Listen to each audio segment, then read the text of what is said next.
বলেন 1 মাসের মধ্যে গাছগুলার পরিবর্তন হয়ে গেছে, যা না দেখলে বোঝা যাবে না। এতটাই পরিবর্তন। 1 মাস আগে ছিল গাছগুলা অনেক ছোট, 1 মাস পর এসে গাছগুলায় অনেক ফুল ধরেছে, অনেকগুলায় জালিও পড়েছে।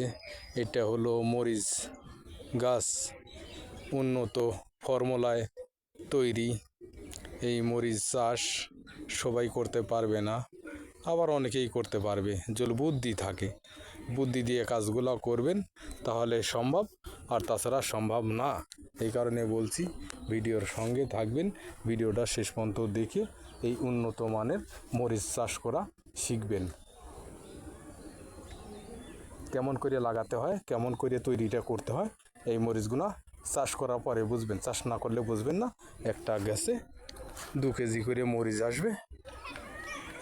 এই মরিচগুলো 2 কেজি মানে অনেক লাভজনক। ধন্যবাদ।